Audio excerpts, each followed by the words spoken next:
You're listening to the N2K Space Network.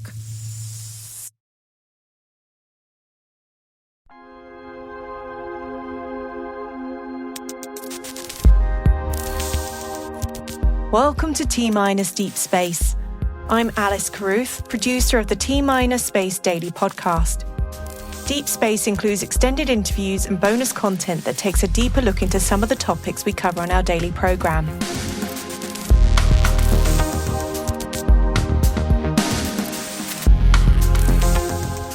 In this episode, our host Maria Varmazes spoke to Frank White.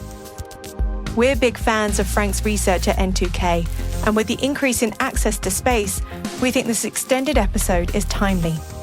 More than 30 years ago, Frank White coined the term the overview effect to describe the cognitive shift that results when reviewing the Earth from space. I'll let Maria and Frank explain more. I read the overview effect when I was in college initially, and I reread it recently in preparation for speaking with you. So I'm really genuinely thrilled to be speaking with you. The reason we have you on the show today is to talk a little bit about the overview effect in relation to not just the increased cadence of spaceflight that's happening, but specifically that increased cadence within commercial spaceflight. There is a lot of discussion that people have, or at least I've heard it over pub drinks and the like, about is it going to make a difference when we have people going to space who are not traditional astronauts? And does that even matter, especially in relation to the overview effect? So by all means, please, I'd love to hear your thoughts on that. In the early days of doing research on the overview effect, I was mostly talking to people who did not go there to look at the Earth or to have that experience. Going back to the Apollo era, it was the race to the moon. And then increasingly it was to do science and international cooperation on the ISS. And the astronauts really discovered the overview effect on their own. And that is to say, something happened. I felt different when I came back. I had a shift in awareness from seeing the Earth from space and in space. Increasingly, as I've looked back at my interviews, they've also had an impact of looking beyond the Earth into the universe. And when I first published the book in 1987, those were the kind of people that I interviewed. And that persisted right up until the most recent edition. And now I've started interviewing the commercial astronauts. And in particular, I do have several interviews with people who've flown on a Blue Origin flight. And there's no preference for Blue. That's who I've been able to secure for an interview. I'm anxious to interview Virgin flyers as well. And if you like, I could expand a bit on what's different and what's the same about these flights. From the very beginning, I did not take a rigid scientific approach to the interviews. They are self-reporting. I wanted to have large sample sizes. I think we're up to almost 50 people now, but I did not do a typical large sample size social science study. However, I've always looked at it from a scientific point of view in the sense of we have a hypothesis about this phenomenon, and then the interviews are the data that either confirm or reject what we're thinking. And initially, I wasn't even thinking about astronauts. I was really speculating about people living permanently in outer space, looking back at the Earth and seeing it from a distance. And there were no such people at the time. So I started interviewing astronauts to see if that confirmed my hypothesis that having an overview would make a difference. And in those early interviews, I found that it did, but it was not what I expected in terms of space dwellers, in that it was extraordinary for astronauts to see the Earth that way. I kind of thought it would be ordinary for people who lived permanently off the planet. But when you leave the Earth and go outward, it's a bit of a shock to see the Earth that way. And now to get to the commercial side, we have a lot of differences in what's happening. First of all, not a lot of training for the most part. And secondly, they're going for the experience for the most part.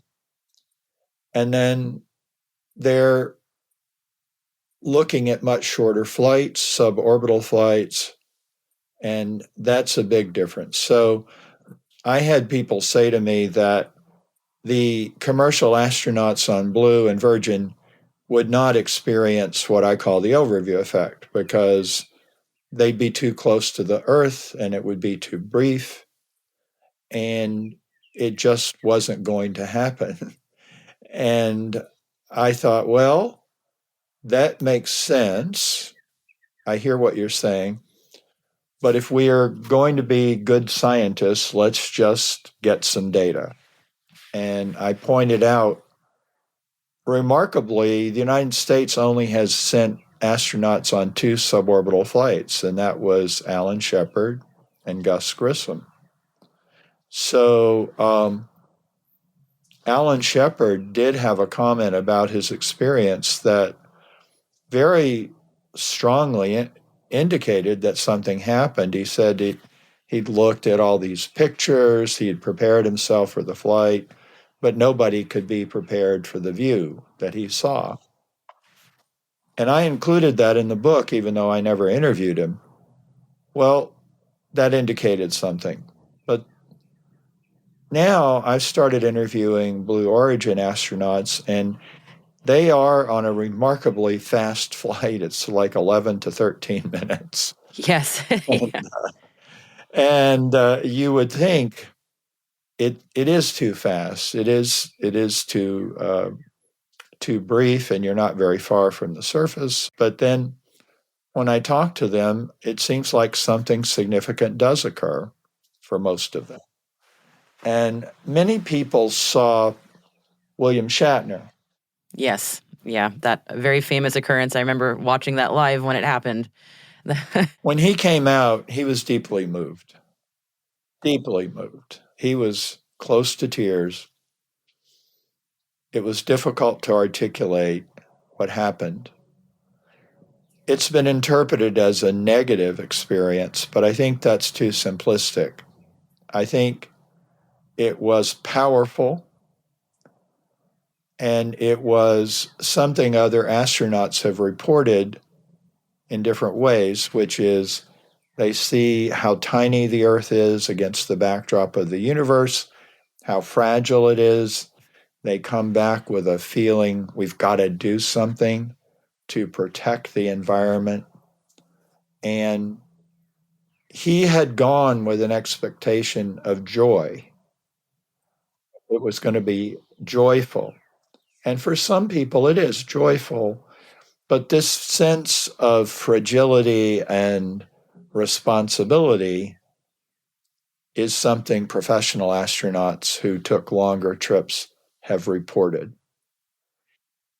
Another constant is we don't think of astronauts crying. There's a famous Tom Hanks comment in a film called A League of Their Own, and he says, "There's no crying in baseball." And people think astronauts don't cry, but they do. And I've talked to professional and commercial astronauts who cry when they see the Earth. They don't know why. They're not sure. Jean-Francois Clairvoy, who is a French astronaut, said he felt a sense of love, and it brought him to tears. He said, I think it's even more than the beauty of it. And other astronauts have talked about tears coming into their eyes unexpectedly when they first see the Earth. And we see this with Shatner, and we see it with other commercial flyers where they're moved deeply. And one of the things that Shatner talked about was he talked about how you go from the blue sky to the blackness of space really quickly. He said something like, it's like the sheet being ripped off your bed when you wake up. And there's this sudden change. And I've talked to others like Glenn DeVries who talked about you go from the blue to black and back to blue very quickly. And it appears, at least on Blue Origin, what you would think would be a detriment seems to be a benefit in terms of how important the experience is, because this rapid ascent appears to heighten how people feel. It almost sounds like a relief to return to Earth in that case. Indeed. Yeah. And you don't have a lot of time to be weightless. You don't have a lot of time to look out the window at the Earth, but still, it appears to me that people know that in advance, so they're very prepared. I believe that people have begun to realize the time is quite precious, so we have to use it effectively. The emotion doesn't always come during the flight. When I talked to Katia Echezarreta, who was sent on a Space for Humanity flight, she talked about after the flight. She was flying home and she flew over the same region she had seen from outer space, and she started crying right then and there. And she was able to pull herself together. She looked out the window again and started crying again. And it's not that clear, what caused that, but it was definitely connected with the flight, even though it was later. And that might be a part of how quick a Blue Origin flight would be. And Sarah Sabri, who also was a Space for Humanity flyer, citizen astronaut, and the first person from Egypt to go into outer space, had a really interesting comment of the lack of distinction between Earth and space. That's really important. Every talk I give, I say, we are in space, we've always been in space, we'll always be in space. And that astronauts don't go into space, they leave the planet. This is hard for people to feel. It's hard for me to feel it because our senses don't tell us that. We just feel like we're on this unmoving, stable platform. And even though we use the metaphor spaceship Earth, we don't experience being on spaceship Earth. And Sarah, when I interviewed her, I had done a before flight interview with her, and afterward I said, well, what happened? What changed?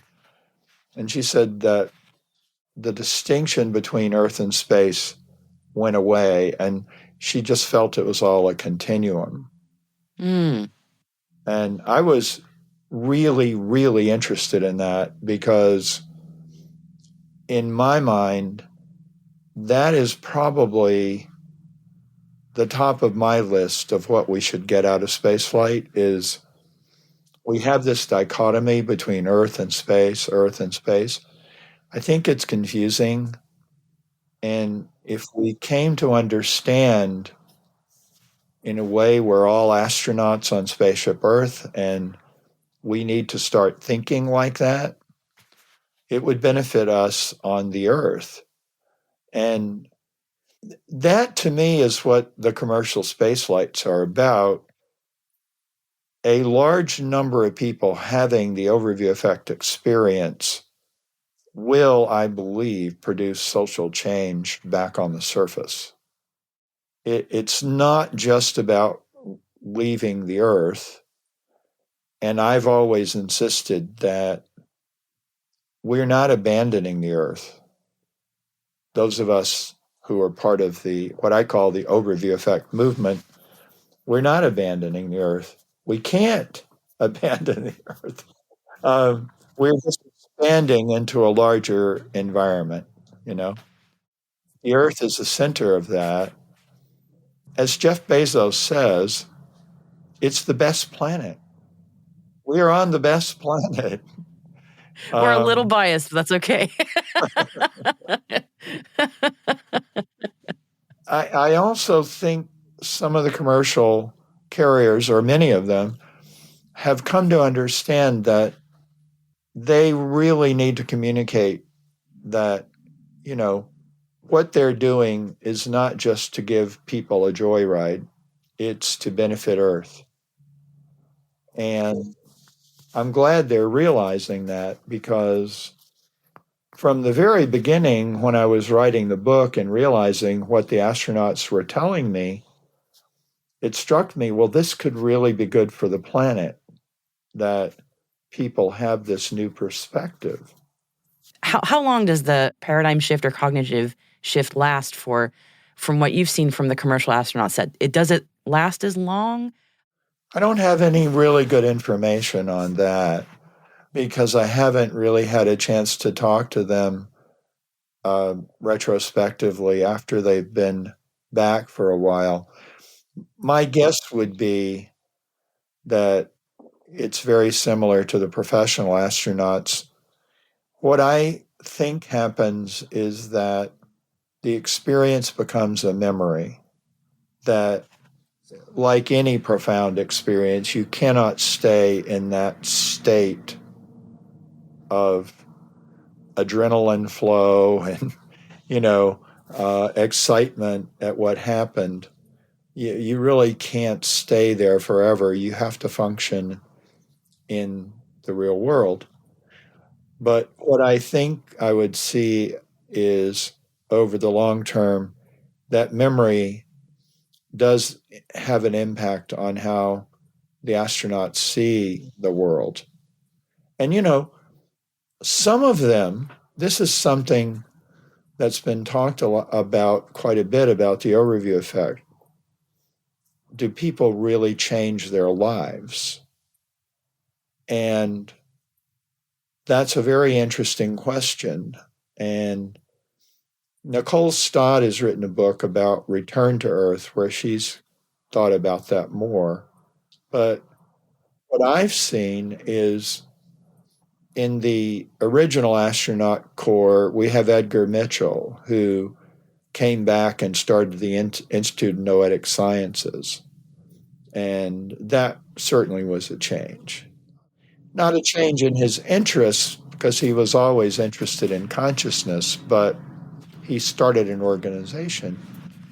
And Katya Echezarreta came back, and she left her work at NASA, which she could have continued, and decided to start an organization to bring these opportunities to people in Mexico, especially young children. So we see a range of responses where, for some people, it's a shift in their consciousness, but maybe their everyday life doesn't look dramatically different. And then for other people, it's significantly different. And that's why commercial flight is very interesting. Virgin Galactic has 800 customers lined up. Amazing to think, more than double of what we've already had. We're just waiting. If you think about the numbers, let's say 800 people fly, they have this experience, the overview effect. If even a small percentage come back to Earth and do something profoundly valuable for the Earth, that's a huge benefit. And I don't think every NASA astronaut has changed their life dramatically or their behavior, but their point of view has changed. And I don't think everybody flying on a commercial flight will come back and start a new organization or get involved in the environmental movement. But another aspect of it is that the people flying early are generally going to have resources to actualize whatever they decide to do. There's been a lot of talk about how, at the moment, these flights are only available at a high cost. But of course, that's how the airline industry started too. And, it's not a good business model to keep catering to a high price or to high net worth people. I interviewed Sir Richard Branson for my book, the third edition, and he definitely has the democratization of spaceflight in mind. He wants to bring the price down and give everybody this opportunity. From the overview effect point of view, if we can have a reasonable percentage of people either reinforce something they're already doing or accelerate something they're already doing or even changing what they're doing in life, I think it's going to be worthwhile. And going back to hypothesis, the hypothesis is that the needed change in attitude on the surface will certainly be enhanced by commercial spaceflight.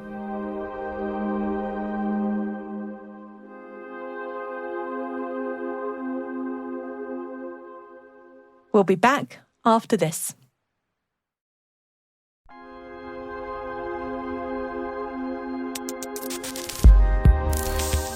I have the first edition of your book where I think the number was 200 had been to space at that time. And when I reread it recently, I said, wow, we're at over 600. How much has changed since then?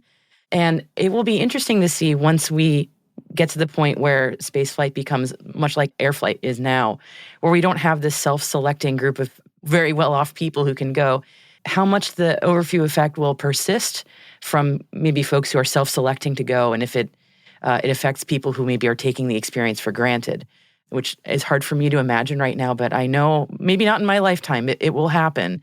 And it will be fascinating to see, although, again, I may not be there to see it. I wanted to get back to the thread about, you were mentioning about the new astronauts. You had a thought on that, and I wanted to make sure I picked that back up again. Was it about specifically the new astronauts in the commercial space, or are we thinking about the Artemis program, or I just wanted to make sure I went back to that. Well, I was still thinking about the commercial astronauts. I think that they also have a bond, as do the professional astronauts. And the professional astronauts created the Association of Space Explorers. And that was pretty radical at the time because it was astronauts and cosmonauts from different countries coming together, even during the waning days of the Cold War. And so the other aspect of it that could be very important is creating a community of people who've had this experience so that they can support one another in whatever they choose to do afterward. That's going to be really important if we want to use it for social change and benefit. And I know that Virgin in particular has focused pretty heavily on creating a community before the flight, and I'm sure they are hoping to do that after the flight. And I think that will be important because otherwise you're coming back and you've had this profound experience, but nobody around you is going to fully understand it.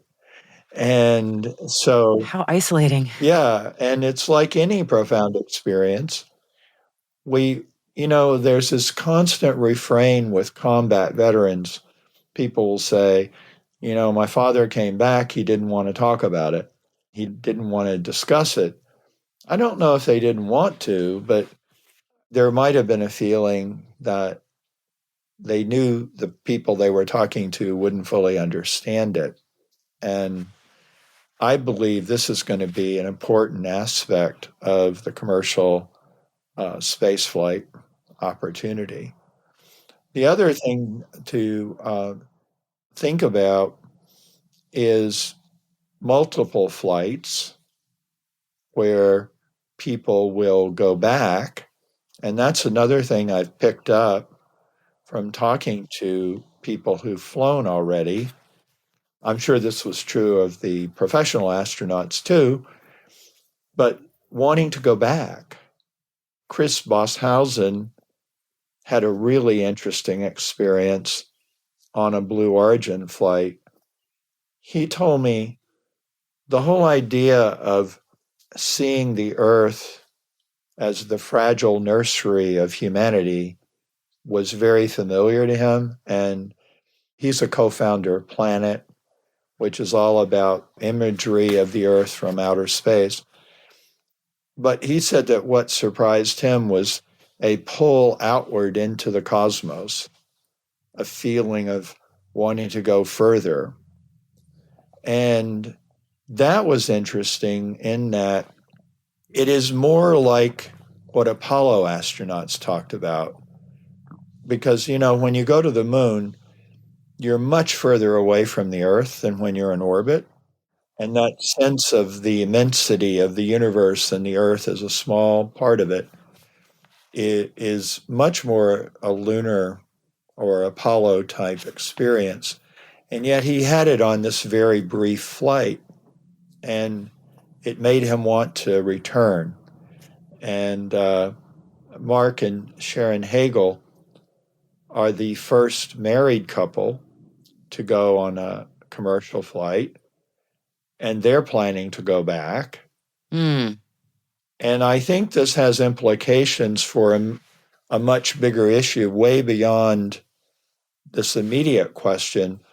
And that's the whole issue of large-scale space migration, in the sense that it will be really interesting to see if those who have this initial experience want to experience more of the environment that they've really just had a taste of it.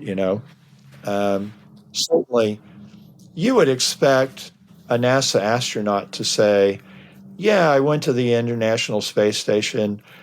I want to be selected for Artemis, or I want to go to Mars. I mean, you'd expect that. You do. It's true. However, what about the commercial flights? Is that going to give people a desire to do more and maybe to help build a new off-world civilization? I think the answer is yes. But what's also important about it is that we could really benefit the Earth by expanding our range. This is something that's been talked about since the earliest days. And Gerard K. O'Neill, who's one of my mentors, talked about if we build the O'Neill communities that he talked about, if we move industry off the planet and we reduce population pressure on the Earth could recover environmentally from some of the impact we've had. And it would be really interesting if we find out in the future that these early flights began a movement that's much larger than just space tourism. Is it going to move us from mission to migration? I'm really interested in that. And the Human Space Program, which is the nonprofit that I co-founded, Our mission is to support the inclusive, sustainable, and ethical evolution of humanity into the solar ecosystem. And that's important because we do support migration of the kind I'm talking about, but not just any kind of migration. It needs to be inclusive, ethical, and sustainable. That's a tall order. However, it gives us two different ways of looking at these flights. One is benefit back on Earth because of a shift in awareness and consciousness and greater environmental awareness. But then perhaps an even bigger benefit to Earth, which would be moving people moving off the planet and going into this much larger ecosystem, which is out there. Now, I just want to close that particular part by saying the value system that we take with us has got to be better than the one we have right now. And I know many people are not enthusiastic about spaceflight because they assume that we're going to take the same values off the planet that we've had on the planet. And that is a big issue that we really have to resolve. And one other thing I would say is we do need to do good studies of the environmental impact of these commercial flights. Because I know, again, people are concerned about that. And I do believe that spaceflight is a good way to create environmentalists, but we don't want to do it at the expense of the environment. And that's a high priority, I think, is to work on that. That makes a lot of sense to me. Yeah, one thought that I often have when I think about humanity moving past Earth is when I read your book, but also when I look at photos taken by astronauts who are on the moon, around the moon, back at Earth. I'm not made of that kind of stuff. I'm not that brave. I admittedly feel fear when I see Earth that far away against the darkness of space. Again, I would never make a good astronaut. And I do wonder about that feeling that I have, that visceral feeling of I need to be tethered to Earth. Like the idea of leaving Earth and going to, it becoming the pale blue dot is scary to me. And as I say this as a space enthusiast, it is actually scary to me. And I wonder, I'm going to be so curious to hear the Artemis astronauts as they go around the moon and eventually one day land, what their thoughts are looking back at Earth. Probably there's more fear involved in spaceflight than we hear about, I think.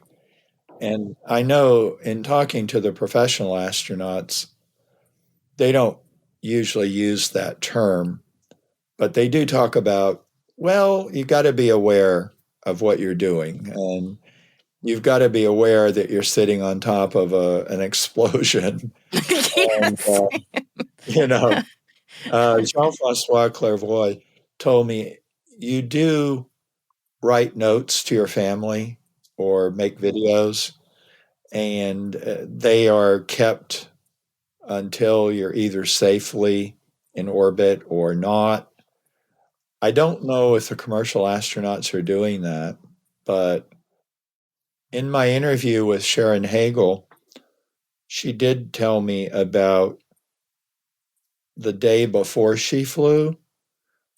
She didn't have fear so much as just a recognition that she was taking a risk, that the next day she would be taking a risk, and that the planet she was on was beautiful, and that she definitely didn't want it to be the last time she saw the Earth. And so I believe that everyone, whether they're a commercial astronaut or a professional astronaut, has to have some awareness of what they're doing. And I think you are brave because you admitted that you're afraid. And Oh, thank you. what we're looking at is the future of the planet, the future of our species. Not everybody needs to go to be part of this. And in fact, as you well know, Maria, I mean, you've got two astronauts standing on the moon. There are hundreds and thousands of people on Earth making it possible for them. And every mission, there are many, many people doing that. I mean, even just, I was struck, I did a lot of traveling recently, and I was observing what was around me. And I thought about that. There were a lot of people who don't get much recognition who made it possible for me to go from the Boston area across the country to California. And it was baggage handlers, it was people who cleaned the plane, it was people who checked us in, and of course the pilots and the flight attendants. And I thought about how miraculous it really was that we were doing something that we are used to, we're accustomed to. And I do believe eventually that spaceflight will be like that.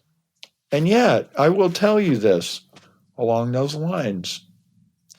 On one of my trips, the pilot said, "You may have noticed that it got quiet in the cabin. That's because one of our engines isn't working. And we're going to have to land in Cleveland." And I'm sure he sounded very calm. He was Yeah. calm. Yeah. Nobody panicked. It was pretty clear that they had it under control. We landed in Cleveland. There was a fire truck there waiting for us. And it is somewhat miraculous that for the most part, that doesn't happen because people take care of the engines. And it's similar. Even today, I've been to two space shuttle launches, and a lot of people cry at a launch. Yeah, I can imagine. Yeah. And I think it's because we realize what human beings can accomplish when we work together instead of against one another. And as you point out, we've kind of lost the miraculous feeling of airline flight. And going back to something I said at the very beginning, my first idea of what the overview effect would be like was it would be normal. It would be typical. A person living on the moon would look up and there's the Earth in the sky, and they would be astonished if it were not there. We would be astonished if we looked into the sky and the moon wasn't there. And talk about fear, we'd be pretty worried about that. However, we're not there yet with spaceflight, but I'll be okay, when we get there. And then we will go further out. And the further out we go, the more our consciousness will change. And we will probably become more aware of our place in the solar system, and then eventually more aware of our place in the universe. And all of these changes in consciousness are indications of who we are, where we are in the universe, and what we have to offer. And I think that there are many, many benefits to space exploration, but the impact on consciousness of ourselves really needs more attention. When we talk about the shift of humanity becoming a spacefaring species, I know we are talking long periods of time. In the short term, when we're talking about the cognitive shift, what can those of us who are space enthusiasts do to share the effects of the overview effect with everyone else on terra firma? What can I do to be sort of an evangelist for this? Well, we do have some organizations that you're probably well aware of, and I always recommend people get involved. The Human Space Program is pretty much an all-volunteer group, and we always welcome people to get involved. I'm on the Advisory Council of Space for Humanity. And again, we didn't say much about it, but when you get selected, you have to agree to come back and do something in alignment with the United Nations 17 Sustainable Development Goals. I would also say another aspect of it is Space Renaissance International, led by Adriano Otino, is leading a coalition of groups to convince the United Nations to make space an 18th goal. We're arguing that without space migration and space science and space development, the other goals are going to be more difficult to achieve. We haven't even talked about the analog astronaut movement, where, people are going into habitats and environments where they simulate being off the planet for a week, 6 weeks, 6 months, or longer. Now, you could get involved in that without leaving. While we're talking about it, I would say one last thing is virtual reality. That's an area you could get involved in, or any of your listeners. Virtual reality is a way of creating the overview effect experience without leaving and without the cost and other implications of sending people into orbit or on a suborbital hop. And and then don't forget, now this might be less scary, there are also several companies using stratospheric balloons to take people higher, space perspective, worldview, and so on. And so there are going to be a lot of ways to be involved, and you don't have to go to the moon, and you don't have to risk your life to do it. The other thing I did want to mention, just to, case closed on these suborbital flights, Dylan Taylor is my publisher, friend, benefactor, and I interviewed Dylan before and after his suborbital flight, and he, in the post-flight interview, which was a few hours after he came back, he said, I'm paraphrasing, he said, this discussion of can you experience the overview effect on a suborbital flight, I'm here to tell you 100% yes. So I think we're engaged in a great, exciting experiment in social change. And, probably the most important thing, and you could help with this because you have a podcast, is to communicate to the general public the benefits to planet Earth of what we're talking about. And it's not all rocket science, and it's not all aerospace companies and the Defense Department and the particular entities they usually associate with space. It's this social movement that's really aimed at improving life on Earth. And that's the real message of the overview effect.